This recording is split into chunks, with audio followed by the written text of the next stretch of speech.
Welcome back, everybody. I am joined here in person with Bob Bluehart with Fort Concho today, correct? Good afternoon. How is it going today? We're having a good day, and we've had a good month, and so far this is going to be a good year.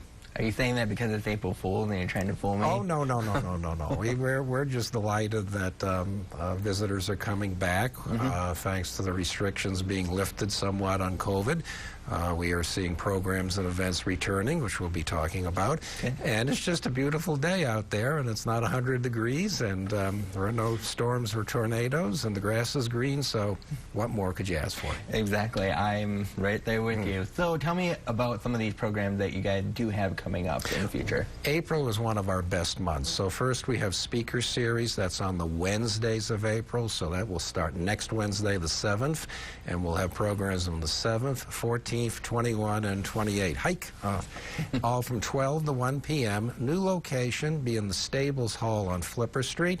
That gives more space for social distancing, and frankly, I think it'll be a more comfortable venue for our guests. All talks are free. You can bring your own lunch. And we start a little after 12 o'clock. We try to finish up at 12:45 to get you back to work if you're a working person. The topics will be, the first one will be Garland Richards on Fort Chadbourne. Then we'll have a talk on our McChristian collection by Corey Robinson, a talk on one of the first black U.S. Marshals by Conrad McClure, and a talk on Tom Horn, one of the great guides of the West. So a lot of good stuff there. All right, and that's just for the month of April. That's just on the Wednesdays in April, and then our second biggest, actually two of our biggest events of the year will happen on the third week of April. We're going to have somewhat of a coming out party for Frontier Day on Saturday, April 24. That's the one with the Lions Club pancake breakfast.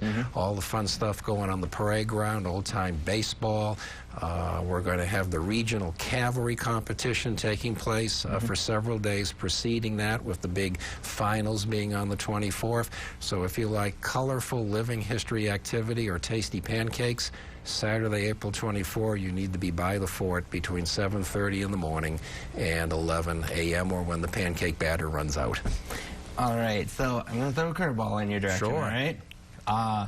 What got you interested in Fort Concho? Well, they hired me. Okay. That was 40 years ago. I can still remember. I'm an East Coast kid.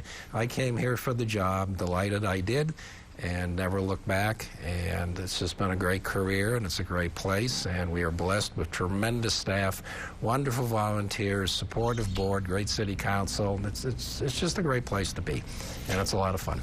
All right, and then everybody's got, like, wherever you work or wherever you do, everybody's got a favorite something at their thing. You have, like, that special something that kind of just makes you go, yes, this is what I enjoy working with.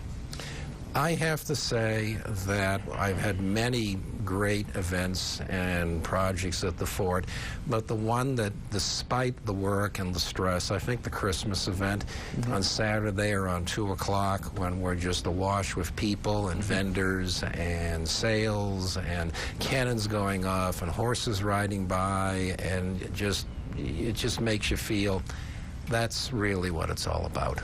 And hopefully that will happen again this December. All right, and on our screen here, we have information for the upcoming Frontier Days.